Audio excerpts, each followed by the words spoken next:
साथियों, आज हम बात करेंगे शक्ति पृथक्करण सिद्धांत की आलोचना और आधुनिक समय में पूरी दुनिया में शक्ति पृथक्करण सिद्धांत के सामने कौन सी चुनौतियां हैं।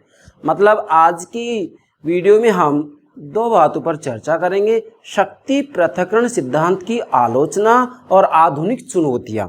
शक्ति पृथक्करण की आलोचना के संदर्भ में निश्चित रूप से प्रत्येक प्रकार की प्रतियोगिता परीक्षा के अंतर्गत एक प्रश्न अवश्य ही पूछा जाता है, और कौन सा पूछा जाएगा यह भी मैं संकेत आपको कर दूंगा। तो मेरे प्राणों से प्यारे विद्यार्थियों, किसी भी रूप में प्रश्न का उत्तर गलत नहीं होना चाहिए। सर्वप्रथम आप हमारे YouTube चैनल को सब्सक्राइब अवश्य कीजिएगा। आशा करता हूँ आपने सब्सक्राइब कर दिया होगा।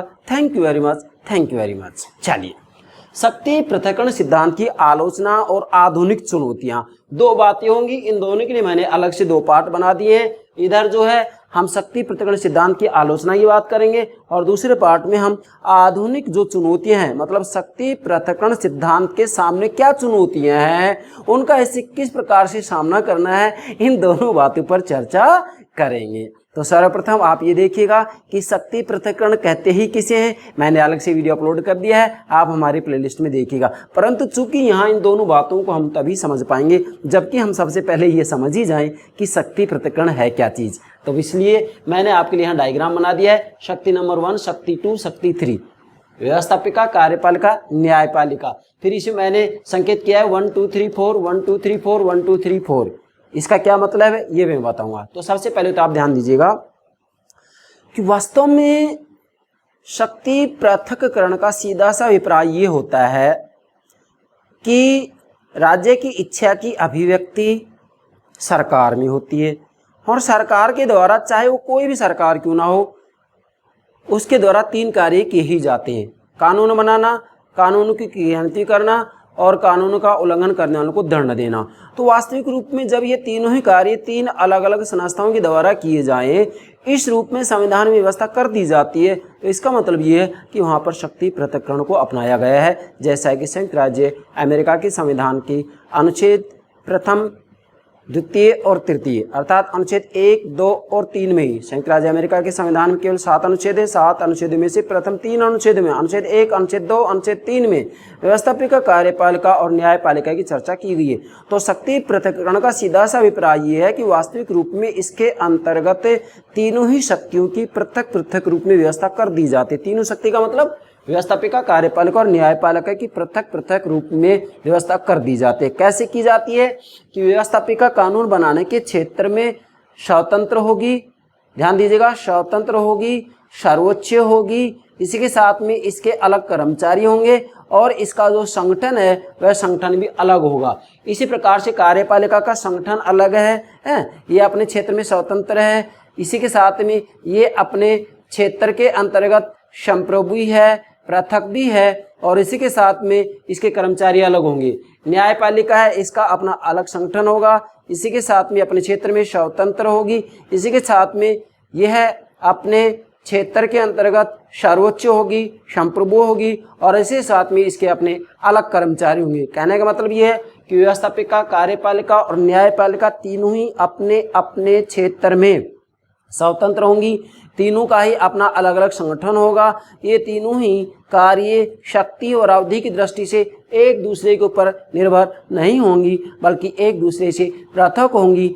ऐसी जो व्यवस्था की जाती है किसी भी देश के संविधान में, तो इसका मतलब ये है कि वहाँ पर शक्ति पृथक्करण सिद्धांत को अपनाया गया है। तो शक्ति पृथक्करण सिद्धांत का सीधा सा अभिप्राय ये है कि वास्तविक रूप में शक्ति का केंद्रीकरण नहीं हो, जिससे कि शक्ति का दुरुपयोग किया जाए, इसलिए यहाँ शक्ति को विभाजन कर दिया जाता है, शक्ति को बांट दिया जाता है, जिससे कि शक्ति का दुरुपयोग नहीं हो सके। मतलब मूलतः शक्ति पृथक्करण की आवश्यकता इसलिए की गई है, या शक्ति पृथक्करण की स्थापना इसलिए की गई है जिससे कि शक्ति का दुरुपयोग नहीं हो सके। खैर, शक्ति पृथक्करण क्या है इसके लिए मैंने अलग से वीडियो अपलोड कर दिया है, आप उसमें देखिएगा, अच्छे से समझ में आ जाएगा। यहाँ तो मैं थोड़ा सा एक प्रारंभिक झलक के रूप में बतलाया है, जिससे कि आप इन दोनों बातों को समझ सके। तो ये शक्ति पृथक्करण आपके सामने है, व्यवस्थापिका, कार्यपालिका, न्यायपालिका, ये तीनों स्वतंत्र स्वतंत्र है ना, लेकिन बीच में मैंने यहाँ तीर के निशान से दे रखा है कि कार्यपालिका और व्यवस्थापिका एक दूसरे से किसी न किसी रूप में संपर्क बनाए हुए हैं, कार्यपालिका और न्यायपालिका भी एक दूसरे से संपर्क बनाए हुए हैं। इसका मतलब ये होगा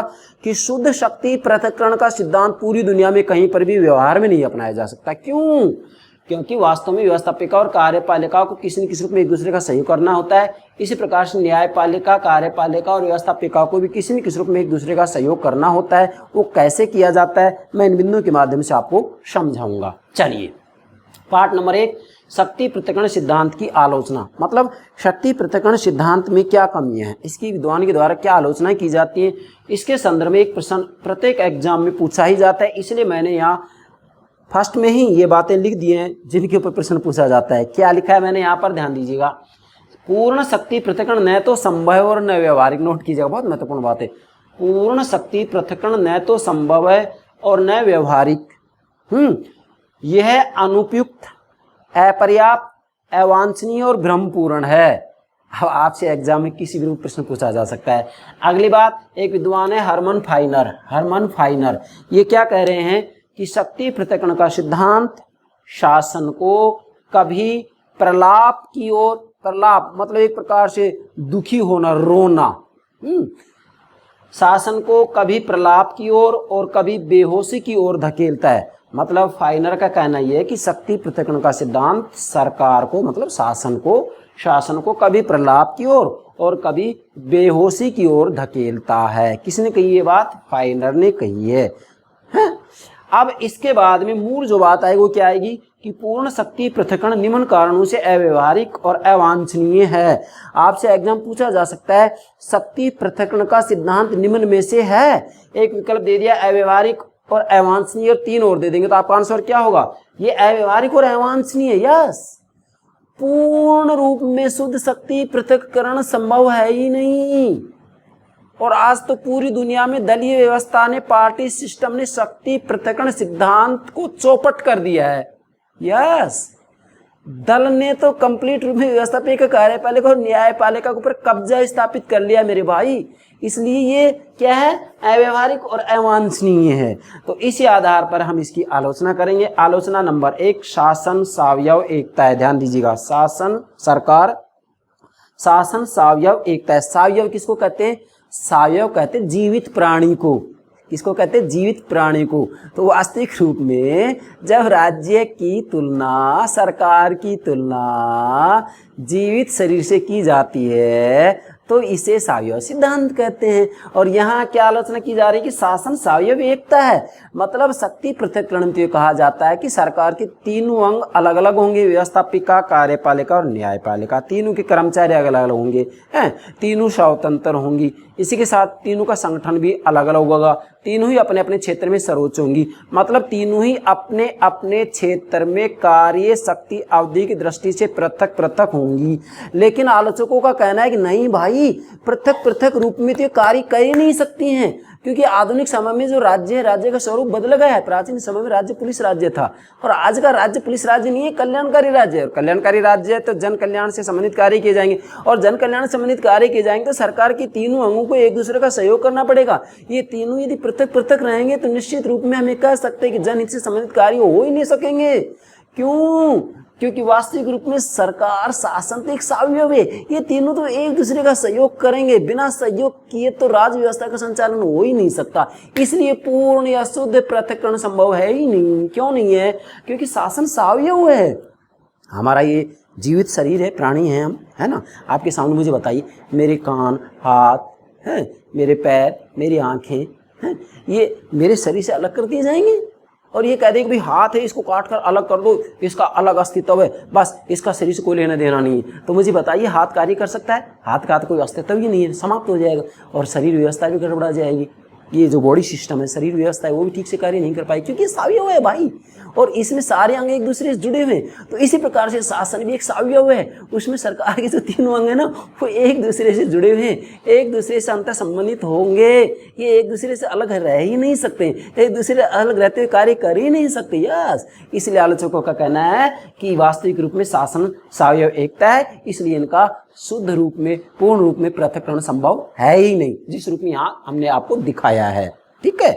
अच्छा, दूसरा है स्वतंत्रता सतत जागरूकता की मांग करती है। आलोचकों का कहना है कि वे शक्ति पृथक्करण की स्थापना इसलिए की जाती है जिससे कि व्यक्ति की स्वतंत्रता सुरक्षित रह सके, मतलब शक्ति का दुरुपयोग नहीं हो और व्यक्ति के जीवन और स्वतंत्रता की सुरक्षा हो सके, व्यक्ति के अधिकारों की सुरक्षा हो सके, शक्तियों का दुरुपयोग नहीं हो सके। लेकिन आलोचकों का कहना है कि नहीं भाई, आप चाहे शक्तियों का पृथक्करण कर दीजिएगा, मगर यदि व्यक्ति आलसी हैं, डरपोक हैं, तो उनकी स्वतंत्रता सुरक्षित रह ही नहीं सकती है। इसलिए आलोचकों का कहना है कि सतत जागरूकता की मांग करती है स्वतंत्रता, मतलब व्यक्ति को स्वतंत्र रहना तो हमेशा जागरूक रहना पड़ेगा।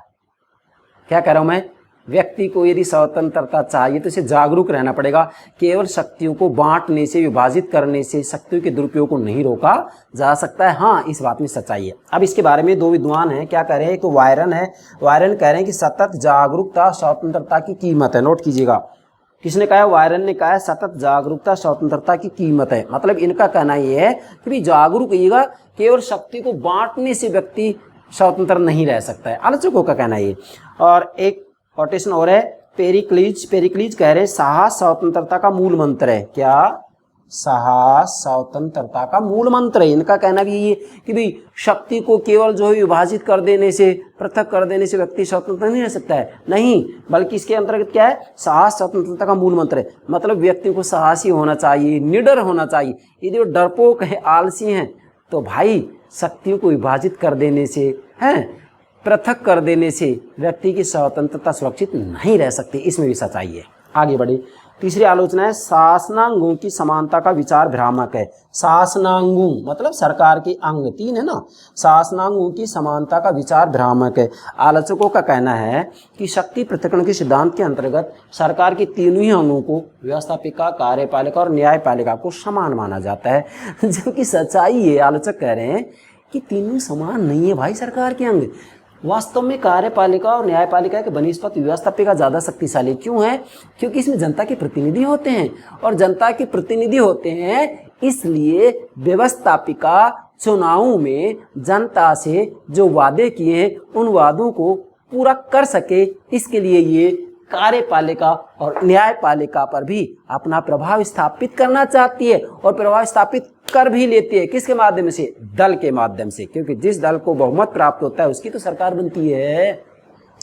जिस दल को बहुमत प्राप्त होता है उसका जो नेता होता है वही तो प्रधानमंत्री बनता है। तो सर्वे सर्वा कौन हो जाता है, प्रधानमंत्री हो जाता है। इसलिए वास्तविक रूप में शासनांगों की समानता का विचार भ्रामक है। व्यवस्थापिका अन्य दो के बनिस्पत शक्तिशाली है, परंतु यदि ये तो सैद्धांतिक बात है, व्यवहार में देखें तो आज व्यवस्थापिका और न्यायपालिका के बनिस्पत कार्यपालिका शक्तिशाली बनती जा रही है। आज वास्तविक रूप में पूरी दुनिया के अंतर्गत राजनीतिक व्यवस्थाओं में कार्यपालिकाओं को ही शक्ति का केंद्र माना जाता है, चाहे संसदीय शासन प्रणाली हो और चाहे अध्यक्षात्मक शासन प्रणाली हो। इसलिए शक्ति पृथक्करण सिद्धांत की जरूरत ही नहीं रह रही है। क्यों, क्योंकि आप तो शक्ति का केंद्रीकरण हो गया अभी कार्यपालिका में। हाँ, सच्चाई है ये। आप कार्यपालिकाओं से संबंधित हमारे जो है वीडियो देखिएगा प्लेलिस्ट में, आप समझ जाएंगे कि सच्चाई क्या है। आगे चौथा है अंतर्निहित बुराइयां, अर्थात शक्ति पृथक्करण सिद्धांत के अंतर्गत कुछ अंतर्निहित बुराइयां में। अंतर्निहित बुराइयां क्या है, मान लीजिएगा जो न्यायपालिका है, अगर न्यायपालिका को वास्तविक रूप में प्रतिनिधि सिद्धांत के आधार पर चुना जाए तो ऐसी स्थिति में जो न्यायाधीश होंगे वो न्यायाधीश कभी निष्पक्ष निर्णय ले ही नहीं सकते। क्यों, क्योंकि इनको तो अपने जो मतदाता हैं, चुनाव में जीतना है ना, मतदाता हैं उनको लुभाना है, न्याय अन्याय से इनका कोई लेना देना नहीं है। इसलिए ये इसके अंतर्गत वास्तव में अंतर्निहित बुराई है, इसमें शक्ति पृथक्करण के सिद्धांत के अंतर्गत, इसीलिए इसको पूर्ण रूप में नहीं अपनाया जा सकता। और पांचवा है पूर्ण पृथक्करण कहीं नहीं अपनाया गया। ध्यान दीजिएगा, पूर्ण पृथक्करण कहीं नहीं अपनाया गया। क्या, पूर्ण पृथक्करण कहीं नहीं अपनाया गया पूरी दुनिया में। पूर्ण पृथक्करण होता है जैसे व्यवस्थापिका, कार्यपालिका और न्यायपालिका बिल्कुल अलग अलग। यहाँ जो मैंने तीर के निशान दे रखे हैं ये भी नहीं रहेंगे इसके अंतर्गत, एक दूसरे से कोई लेना देना नहीं है।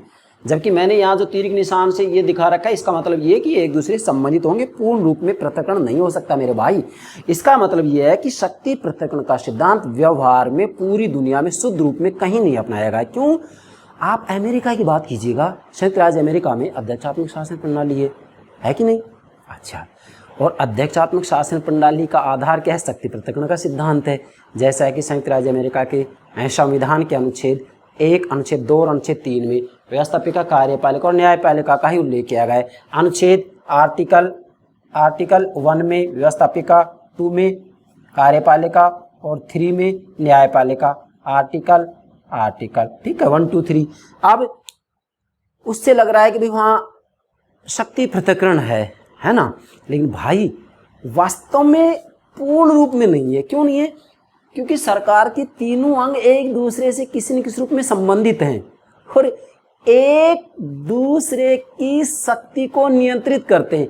एक अंग दूसरे की शक्ति का प्रयोग करता है, आप यूं कह सकते हैं। कैसे? मैं समझाऊंगा। यहाँ देखिएगा, अमेरिका से उदाहरण दे रहे हैं। व्यवस्थापिका होगी मतलब संयुक्त राज्य अमेरिका की कांग्रेस, अर्थात संयुक्त राज्य अमेरिका की व्यवस्थापिका का नाम कांग्रेस है ना। और वहाँ जो व्यवस्थापिका है जिसका नाम कांग्रेस है, कांग्रेस द्विसदनी, दो सदन है। उन 2 सदनों के नाम क्या है? प्रतिनिधि सदन और सीनेट। अच्छा, अब व्यवस्थापिका का काम क्या है? कानून बनाना, है ना। अब यदि पूर्ण शुद्ध शक्ति पृथक्करण अपनाया गया है तो इसका मतलब ये है कि व्यवस्थापिका ने कानून बना दिया तो लागू हो जाना चाहिए, लेकिन नहीं, ऐसा नहीं हो सकता। क्यों? क्योंकि व्यवस्थापिका ने जो कानून बनाए हैं वो तब तक लागू नहीं हो सकते जब तक कि कार्यपालिका मतलब राष्ट्रपति अपने हस्ताक्षर नहीं कर देगा। और अगर राष्ट्रपति को इनके कानून पसंद नहीं है तो ये वीटो का प्रयोग कर सकता है, पॉकेट वीटो का प्रयोग कर सकता है ना, विलंब निषेधाधिकार का प्रयोग कर सकता है। समझ गए? मतलब हस्ताक्षर करने से मना कर सकता है। समझ गए? अच्छा, अब आप देखिएगा इसकी शक्ति का प्रयोग यहाँ भी हो रहा है। आप दूसरी तरफ देखिएगा, अब यहाँ आइएगा, कार्यपालिका मतलब अमेरिका का राष्ट्रपति, है ना। राष्ट्रपति और राष्ट्रपति के द्वारा जिन मंत्री की नियुक्ति की जाती है, इन दोनों से मिलकर के कार्यपालिका बन गई। तो यहाँ वास्तव में जो राष्ट्रपति होता है, राष्ट्रपति की शक्ति ये है कि कानूनों की क्रियान्वित करे और इसी के साथ में नियुक्ति से संबंधित कार्य भी किया जाता है, संधि से संबंधित कार्य किया जाता है। मतलब विदेशी संधियां करेगा ये, है ना, विदेश नीति संबंधित कार्य राष्ट्रपति करेगा। परंतु मेरे भाई, राष्ट्रपति की नियुक्ति और जो संधि की जाती है वो संधियां तभी लागू होंगी जबकि व्यवस्थापिका इधर सीनेट विशेषकर सीनेट उसे स्वीकार कर ले। और राष्ट्रपति के द्वारा जो नियुक्ति की जा रही नियुक्तियों की पुष्टि भी किसके द्वारा की जाएगी? सीनेट के द्वारा की जाएगी, व्यवस्थापिका के द्वारा की जाएगी। यस, तो एक दूसरे की शक्ति का प्रयोग कर लिया। अब इधर आइए न्यायपालिका। भाई न्यायपालिका की बात भी आती है तो न्यायाधीशों की नियुक्ति कौन करता है? राष्ट्रपति। और इनकी जो है पुष्टि कौन करता है? इधर सीनेट करता है।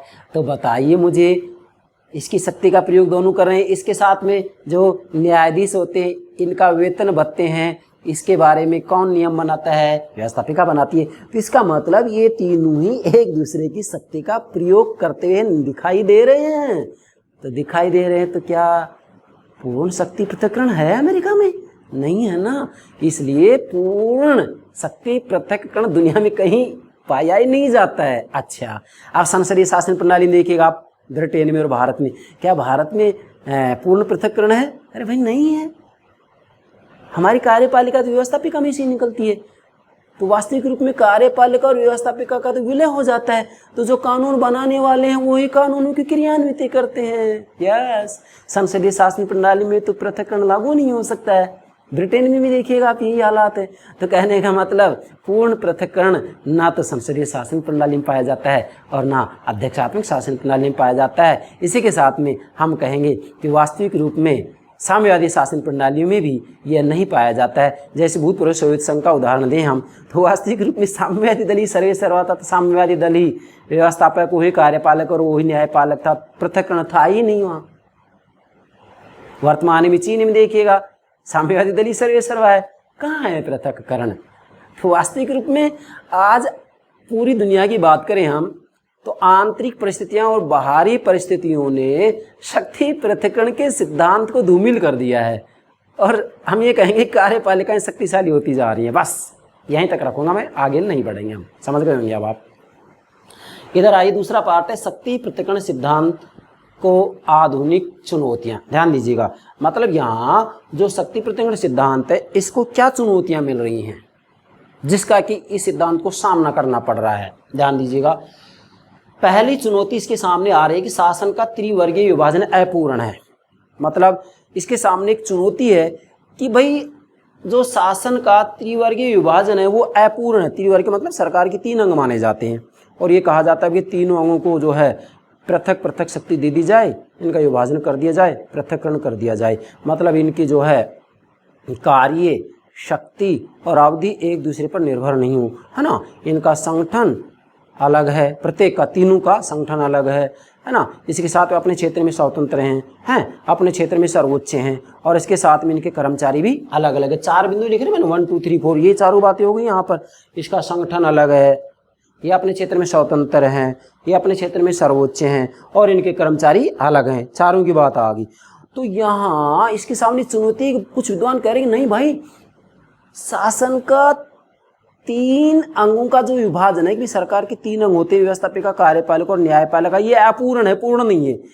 क्योंकि कुछ विद्वानों का कहना है कि सरकार के 3 अंग नहीं होते, 5 अंग होते हैं। आपके सामने बड़ी विचित्र बात आ रही है, आज नई बात आ रही है। आप भी कहेंगे सर आप तो जो है हमेशा ये कहते हैं कि सरकार 3 अंग होते हैं, आज ज़्यादा कहाँ से आ गए। हाँ भाई, कुछ विद्वानों ने इसके वास्तव में अलग अलग जो है संख्या बतलाई है। जैसे मैं एक के बारे में आज बताऊंगा। यहाँ प्रोफेसर डी ले ने सरकार के 5 अंग बताए हैं ना। और जब हम उच्चतर आधुनिक राजनीतिक सिद्धांत का अध्ययन करते हैं, क्या बोला मैंने, उच्चतर आधुनिक राजनीतिक सिद्धांत का अध्ययन करते हैं, तो उसके अंतर्गत ऐसे ऐसे विद्वान हैं जिन्होंने सरकार के 12 15 अंग बताए हैं। वो मैं तब चर्चा करूंगा जबकि उच्चतर आधुनिक राजनीतिक सिद्धांत से संबंधित कुछ टॉपिक्स हैं, उनको समझाएंगे, तब बताएंगे। यहाँ तो हम केवल चुनौतियों की बात कर रहे हैं। तो ध्यान दीजिएगा, शासन का त्रिवर्गीय विभाजन अपूर्ण है। इनका कहना है कि सरकार का 3 भागों में जो विभाजन किया गया है, 3 अंगों में जो विभाजन किया गया है ना, वो गलत है। सरकार के 3 अंग नहीं होते बल्कि 5 अंग होते हैं। किसने कही ये बात?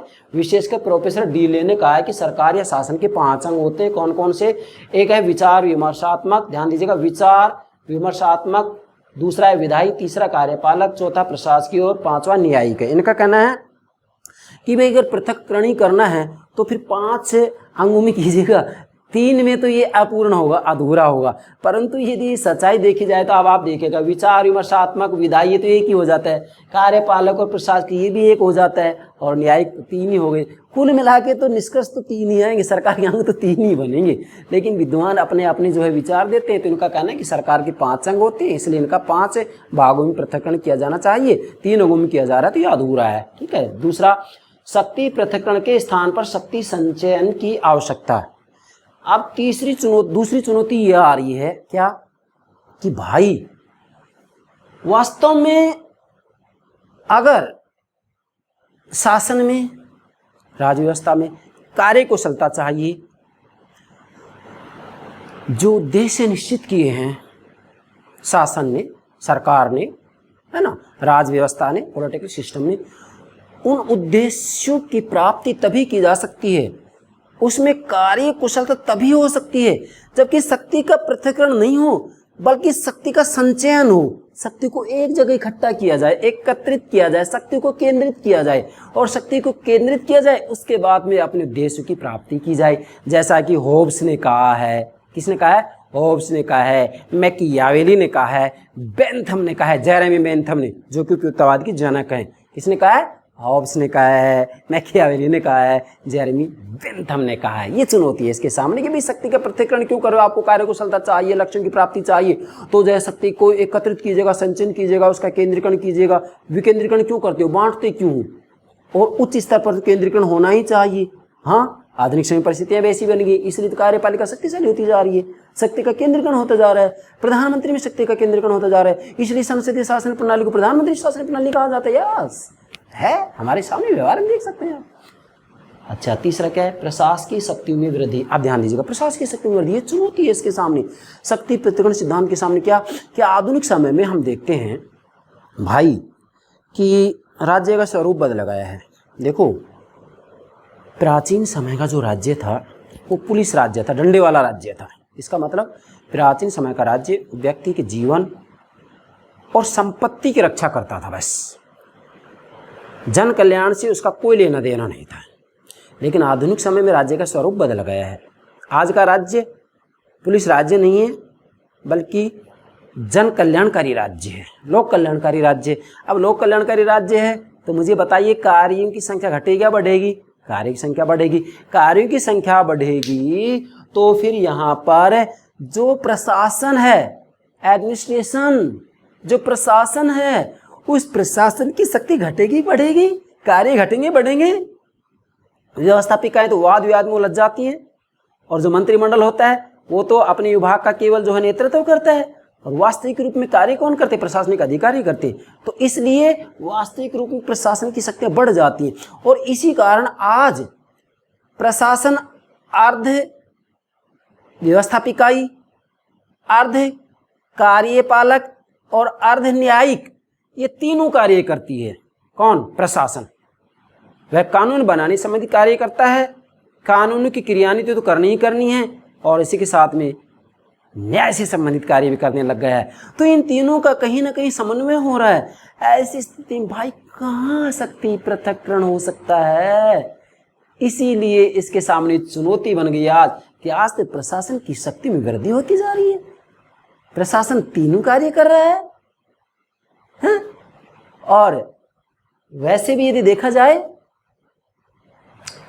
तो डेविड स्टर्न ने जो इनपुट आउटपुट का मॉडल दिया है उसमें क्या कहीं एक सरकार के एक अंग के कार्य की चर्चा की है? आमंड और पावेल के संरचनात्मक प्रक्रियात्मक उपायों की बात की जाए तो उसमें कहीं सरकार के एक अंग के अलग से कार्य बताए नहीं बताए ना। उन्होंने तो ये कहा है कि राजनीतिक व्यवस्था के द्वारा ये कार्य किए जाते हैं, ये इनपुट होते हैं, ये आउटपुट होते हैं, ये कनॉट सिस्टम है। आमंड पावेल ने भी बताया कि एक संरचना के द्वारा एक से अधिक कार्य किए जाते हैं, मतलब एक संरचना एक से अधिक कार्य करती है। ये नहीं कि एक संरचना जैसी व्यवस्थापिका कानूनी बनाएगी, उनका कहने कानूनी बनाएगी, कानून को लागू करने संबंधित कार्य भी करेगी, न्याय संबंधित कार्य भी करेगी। सच्चाई तो इनमें है, डेविड स्टर्न के इनपुट आउटपुट मॉडल में और आमंड और पावेल के संरचनात्मक कार्यात्मक मॉडल में। उसी आधार पर यहाँ कहा जा सकता है कि शक्ति पृथक्करण वास्तविक रूप में देखा जाए तो पूर्ण रूप में अपनाया ही नहीं जा सकता। इसके सामने ये चुनौती बन गई है। चुनौती क्या बन गई है कि वास्तविक रूप में यदि पूर्ण रूप में गंभीरता से गहराई से विश्लेषण किया जाए तो सरकार का एक अंग एक से अधिक कार्य कर रहा है। तो कहाँ शक्ति पृथक्करण है? व्यवस्थापिकाएं कानूनी बना रही हैं, कानूनों को लागू करवाने संबंधित कार्य भी कर रही है, न्यायिक कार्य भी कर रही है। कार्यपालिका कानून भी बनवा रही है, लागू भी कर रही है, न्यायिक कार्य भी करती है। तो कहाँ शक्ति पृथक्करण हो पाएगा? चौथा है स्वतंत्रता निडर एवं साहसी जनमत की मांग करती है। अब ध्यान दीजिएगा, अब इसके सामने जो चौथी चुनौती है वो ये है कि वास्तविक रूप में व्यक्ति की स्वतंत्रता शक्ति का पृथक्करण कर देने से सुरक्षित नहीं रह सकती है। वास्तव में तो व्यक्ति की स्वतंत्रता तभी सुरक्षित रह सकती है जबकि व्यक्ति निडर हो और साहसी हो। क्या कह रहा हूं मैं? व्यक्ति निडर हो और साहसी हो, मतलब वास्तविक रूप में जनमत जनता निडर साहसी होनी चाहिए, जागरूक होनी चाहिए, तभी वो स्वतंत्र रह सकती है। केवल शक्ति का पृथक्करण विभाजन करने से व्यक्ति की स्वतंत्रता सुरक्षित नहीं रह सकती है। यस, सच्चाई है मेरे भाई इसमें। जब तक हम जागरूक नहीं होंगे, हम निडर नहीं होंगे, हम साहसी नहीं होंगे, तब तक कहाँ हमारी स्वतंत्रता सुरक्षित रह सकती है। और आप शक्तियों का पृथक्करण कर दीजिएगा, आप आलसी हैं, डरपोक हैं, मुझे बताइए कि स्वतंत्रता सुरक्षित रह सकती है? नहीं रह सकती। और एक तानाशाही से तानाशाही शासक हो, अगर जनता साहसी है, निडर है, समझ रहे ना, निडर है, कर्मठ है, तो बड़े से बड़े तानाशाह को भी हिला कर रखा जा सकता है। जनमत में वो शक्ति होती है, जनमत में वो साहस होता है, जनमत में वो मनोबल होता है कि बड़े से बड़े तानाशाह को भी हिला कर रख दिया जाता है, बड़े से बड़े तानाशाह को भी झुकने के लिए मजबूर कर दिया जाता है। मगर कब? तब मैं क्या करूं? मगर कब? तब जबकि जनता जनमत निडर हो, साहसी हो, मनोबल से पूर्ण हो। क्या कहा मैंने? मनोबल से पूर्ण हो। बहुत जरूरी है मनोबल। मनोबल नहीं है, डरपोक है, साहसी नहीं है, तो क्या कर लेगा शक्ति पृथक्करण? आपकी स्वतंत्रता सुरक्षित रह ही नहीं सकती है मेरे भाई। आज पूरी दुनिया में आप कितने देशों का उदाहरण मैं दे सकता हूँ आपको जहाँ की जनता डरपोक है, आलसी है, मनोबल नाम की चीज ही नहीं है, तो वहाँ लोकतंत्र सुरक्षित रह ही नहीं सकते हैं। हम भारत का उदाहरण दे सकते हैं, पूरी दुनिया का सबसे बड़ा लोकतांत्रिक देश भारत है। लोकतंत्र सफल क्यों हो रहा है? इसलिए हो रहा है हमारे भारत की जनता सच में साहसी है, साहसी है, मनोबल से पूर्ण है, निडर है, कर्मठ है, कार्यशील है, इतनी ज़्यादा कर्मठ है, इतनी ज़्यादा निडर है कि बड़े से बड़ी समस्या, बड़ी से बड़ी विपत्ति का सामना भारतीय जनता कर सकती है आज। यस, ये मैं विश्वास से कह रहा हूँ। चलिए, पांचवा एकात्मक नेतृत्व। अब बहुत महत्वपूर्ण बात है। एकात्मक नेतृत्व का मतलब ये है कि वास्तविक रूप में भाई शक्ति पृथक्करण में तो विभाजित नेतृत्व की बात की जा रही है कि व्यवस्थापिका अलग, कार्यपालिका अलग, न्यायपालिका अलग, लेकिन आधुनिक समय में स्वयं देश की, मतलब आंतरिक रूप में और बाहरी रूप में, देश की और अंतर्राष्ट्रीय स्तर की, मतलब आंतरिक और बाहरी परिस्थितियां बदल गई हैं। आज अंतर्राष्ट्रीय राजनीति का स्वरूप बदल गया है।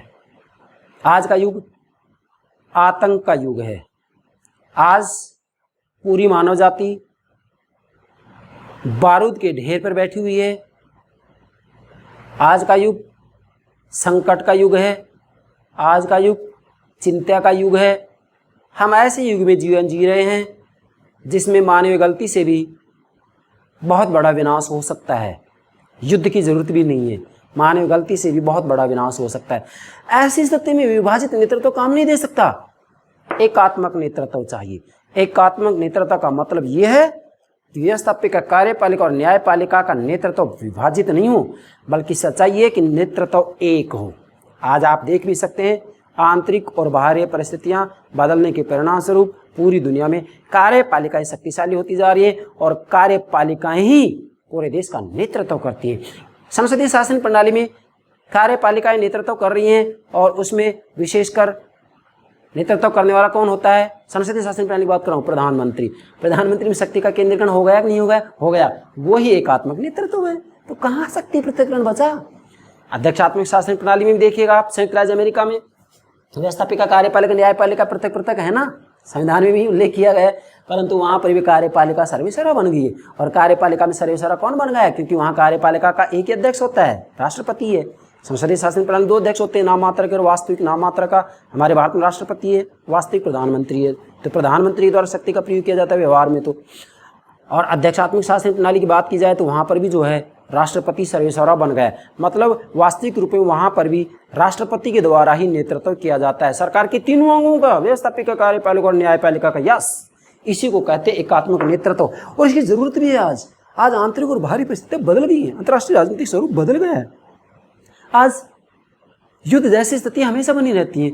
ऐसी स्थिति में शीघ्र निर्णय की जरूरत होती है, और शीघ्र निर्णय की जरूरत होती है तो मुझे बताइए, अगर नेतृत्व विभाजित होगा तो फिर जल्दी निर्णय कैसे ले पाएंगे? और यदि एकात्मक नेतृत्व है, एक जगह नेतृत्व है, तो शीघ्र निर्णय लिया जा सकता है। जैसे बाहरी संकट, बाहरी युद्ध का खतरा मंडराता है, तुरंत उस देश का शासनाध्यक्ष, मतलब संसदीय शासन प्रणाली में शासनाध्यक्ष कहेंगे, अध्यक्षात्मक शासन प्रणाली में राज्याध्यक्ष, शासनाध्यक्ष एक ही होता है। संसदीय शासन प्रणाली में राज्याध्यक्ष, शासनाध्यक्ष अलग होते हैं। इसलिए संसदीय शासन प्रणाली में शासनाध्यक्ष शीघ्र निर्णय ले लेता है। अध्यक्षात्मक शासन प्रणाली में भी शासनाध्यक्ष, राज्याध्यक्ष दोनों एक ही होते हैं। शीघ्र निर्णय लिया जाता है कि युद्ध करना है कि नहीं करना, क्या निर्णय लेना है, तुरंत तीव्र गति से, जल्दी से शीघ्र निर्णय लेने की जरूरत होती है।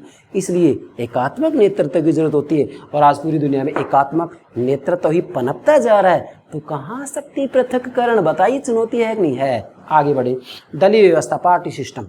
भाई आज वास्तविक रूप में दलीय व्यवस्थाओं के कारण व्यवस्थापिका, कार्यपालिका और न्यायपालिका ये तीनों घुल मिल सी गई है। कैसे घुल मिल गई है? क्योंकि वास्तविक रूप में जब व्यवस्थापिका के सदस्यों के द्वारा चुनाव लड़ा जाता है, कार्यपालिका के सदस्यों के द्वारा चुनाव लड़ा जाता है, अध्यक्षात्मक शासन प्रणाली में संसदीय शासन प्रणाली कार्यपालिका और व्यवस्थापिका का विलय हो जाता है, कार्यपालिका व्यवस्थापिका में से निकलती है। लेकिन मूल बात हम ये कहेंगे कि यहाँ कर्णधार तो कौन होता है? एकात्मक नेतृत्व कार्यपालिका। कार्यपालिका का जो अध्यक्ष होता है, संसदीय शासन प्रणाली प्रधानमंत्री होगा, अध्यक्षात्मक शासन प्रणाली में राष्ट्रपति होगा। तो वास्तविक रूप में ये जब चुनाव लड़ते हैं तो जनता के सामने वादे करते हैं, और उन वादों को पूरा ये तभी कर पाएंगे जबकि ये कार्यपालिका, व्यवस्थापिका और न्यायपालिका के ऊपर भी अपना प्रभाव जमाए। इसलिए मेरे भाई, ये किसके माध्यम से संभव हो रहा है? दल के माध्यम से, कि उस दल का प्रभाव सरकार के इन दोनों अंगों पर भी होता है। व्यवस्थापिका, न्यायपालिका। क्यों? क्योंकि कार्यपालिका ने जो नीतियां, नियम जनता से जो वादे पूरे करने के लिए कहा है, उन वादों को पूरा तभी किया जाएगा जबकि वास्तविक रूप में व्यवस्थापिका और न्यायपालिका भी इनके पक्ष में आए। इसलिए ये दल के माध्यम से इनको अपने प्रभाव में लेते हैं। हाँ, इसलिए दलीय व्यवस्था ने वास्तविक रूप में शक्ति पृथक्करण सिद्धांत के सामने चुनौती खड़ी कर दी है कि इसकी जरूरत ही नहीं है ही नहीं, शक्ति पृथक्करण संभव ही नहीं हो सकता, क्योंकि दलीय व्यवस्थाओं ने तो सब कुछ चौपट कर दिया है। दबाव समूह ने भी इसमें अपनी अहम भूमिका निभाई है कि शक्ति पृथक्करण को धूमिल कर दिया है, धुंधला कर दिया है, समाप्त कर दिया। ये नहीं है कि शक्ति पृथक्करण सिद्धांत बिल्कुल अव्यवहारिक हो गया है, इसकी कोई जरूरत नहीं। नहीं नहीं नहीं नहीं, शक्तियों का दुरुपयोग रोकना है तो कुछ सीमा तक शक्ति को विभाजित करना जरूरी है, परंतु व्यवहार में देखते हैं तो उतना पूर्ण पृथक्करण नहीं है जिसकी कि सिद्धांत में या सैद्धांतिक रूप में बात की जाती है। अगला, योजनाएं, राष्ट्रीय योजनाएं। अब भाई, चाहे संसदीय शासन प्रणाली हो, अध्यक्षात्मक शासन प्रणाली हो, देश के विकास के लिए वास्तविक रूप में जो योजनाएं बनाई जाती हैं, जो राष्ट्रीय योजनाएं बनाई जाती हैं, उन योजनाओं की क्रियान्विति सरकार के तीनों अंगों के आपसी सहयोग से ही संभव हो सकती है। सरकार का एक अकेला अंग उनकी क्रियान्विति नहीं कर सकता। इसलिए राष्ट्रीय योजनाओं के परिणाम स्वरूप भी शक्ति पृथक्करण का सिद्धांत धूमिल होता जा रहा है। यह भी इसके सामने एक चुनौती है। अंतिम, 8वां, व्यवहारवादी दृष्टिकोण। व्यवहारवादी दृष्टिकोण का मतलब यह है कि जो राजनीति विज्ञान के दो दृष्टिकोण है, परंपरागत दृष्टिकोण और आधुनिक दृष्टिकोण। और आधुनिक दृष्टिकोण दो भागों में बढ़ जाता है, व्यवहारवाद, उत्तर व्यवहारवाद। तो यहाँ उन व्यवहारवादी की बात आ रही है ना, David Stern, Kirkpatrick, Robert Dahl, Almond Powell, उनकी तरफ इशारा है। तो व्यवहारवादी दृष्टिकोण का मतलब है कि व्यवहारवादियों का कहना है कि वास्तव में एक संरचना एक कार्य नहीं करती है, बल्कि एक संरचना एक से अधिक कार्य करती है। जैसे कार्यपालिका केवल कानूनी क्रियान्वित नहीं करती है, बल्कि कार्यपालिका कानून बनाने में भी योगदान देती है और इसके द्वारा न्यायिक कार्य भी किए जाते हैं। मुझे बताइए, सभी देशों के जो राज्याध्यक्ष होते हैं उनको समाधान का अधिकार है कि नहीं? समाधान का अधिकार है, तो न्यायिक कार्य हुआ या नहीं? कार्यपालिकाओं के द्वारा, मंत्रिमंडल के द्वारा है, तो वास्तविक रूप में किस प्रकार के कानून बनवाने हैं, मसौदा तैयार कर दिया जाता है, व्यवस्थापिका में बहुमत होता है, पारित कर दिया जाता है, संसदीय शासन प्रणाली में दिक्कत ही नहीं है कि नहीं? तो वास्तव में इन व्यवहारवादियों का जो कहना है वो ये है कि ये संस्थाओं का संस्थागत अध्ययन नहीं करते, बल्कि ये तो व्यक्ति के राजनीतिक व्यवहार का अध्ययन करते हैं कि एक व्यक्ति राजनीति में किस किस रूप में क्या क्या भूमिका निभाता है। ये संस्थागत अध्ययन नहीं करते, बल्कि व्यवहारिक रूप में मानव के राजनीतिक व्यवहार का अध्ययन करते हैं। और मानव के राजनीतिक व्यवहार का अध्ययन करते हैं तो इनका कहना है कि राजनीतिक व्यवस्था के अंतर्गत वास्तविक रूप में अनेकों प्रकार के कार्य किए जाते हैं और राजनीतिक व्यवस्था एक इकाई है और इकाई के रूप में इसके द्वारा अनेकों कार्य किए जाते हैं। यहाँ कहीं भी ये नहीं कहा गया है कि व्यवस्थापिका, कार्यपालिका और न्यायपालिका। डेविड स्टर्न ने अपने इनपुट आउटपुट मॉडल में अलग से कहीं ये नहीं कहा है कि ये व्यवस्थापिका का होगा, ये कार्यपालिका का होगा, न्यायपालिका का होगा, नहीं, सम्मिलित रूप में कार्य करते हैं। आमंड पावेल ने भी अपने संरचनात्मक प्रक्रियात्मक उपागम के अंतर्गत वास्तविक रूप में सरकारी जो तीनों अंग हैं इनको अलग अलग नहीं दर्शाया कि भी अलग अलग पृथक रूप में कार्य करेंगे, नहीं, वहां तो सिर्फ ये बताया गया कि वास्तविक रूप में कानून बनाने का कार्य किन किन के द्वारा किया जाता है, कानून को लागू करने का कार्य किन किन के द्वारा किया जाता है और न्यायिक कार्य किन किन के द्वारा किया जाता है। किसी भी रूप में शक्ति पृथक्करण की बात नहीं की गई है वहां तो सिर्फ ये देखा जाता है कि वास्तविक रूप में राजनीतिक व्यवस्था को सुचारू रूप में संचालित किस रूप में किया जा रहा है। अर्थात इन्होंने तो व्यक्ति के राजनीतिक व्यवहार को अध्ययन की इकाई माना है, ना कि संस्था को अध्ययन की इकाई माना है। हाँ, संस्था को अध्ययन की इकाई माना है, लेकिन उसके ऊपर इतना बल नहीं दिया है, बल्कि संस्था में बैठने वाले व्यक्तियों की राजनीतिक क्रियाओं के अध्ययन पर बल दिया है। कैसे? व्यवस्थापिका में बैठने वाले व्यक्ति विधायक, सांसद हैं, तो इनके द्वारा क्या भूमिका निभाई जा रही है इसका अध्ययन करेंगे। वो मंत्रिमंडल है, मंत्रिमंडल के अंतर्गत जो मंत्री हैं उन मंत्रियों की क्रियाओं का अध्ययन करेंगे, न्यायाधीशों की क्रियाओं का अध्ययन करेंगे, इनकी भूमिकाओं का अध्ययन करेंगे, इनके व्यवहार का अध्ययन करेंगे। संस्था के संस्थागत ढांचे के अध्ययन से आगे बढ़ करके व्यक्ति के राजनीतिक व्यवहार का अध्ययन करते हैं। इसलिए ऐसी स्थिति में शक्ति पृथक्करण हो ही नहीं सकता। तो यह भी चुनौती होगी व्यवहारवादी दृष्टिकोण, मतलब व्यवहारवादियों ने भी अपने जो विचार दिए हैं वह भी शक्ति पृथक्करण के सामने एक चुनौती है। अर्थात वास्तविक रूप में सरकार का एक अंग एक से अधिक कार्य करता है, इसलिए शक्ति पृथक्करण हो ही नहीं सकता। ये हो गया आपका शक्ति पृथक्करण सिद्धांत की आलोचना और आधुनिक चुनौतियां। आशा करता हूँ मेरे प्राणों से प्यारे विद्यार्थियों आप इसे ठीक से समझ गए होंगे। Thank you very much. Thank you.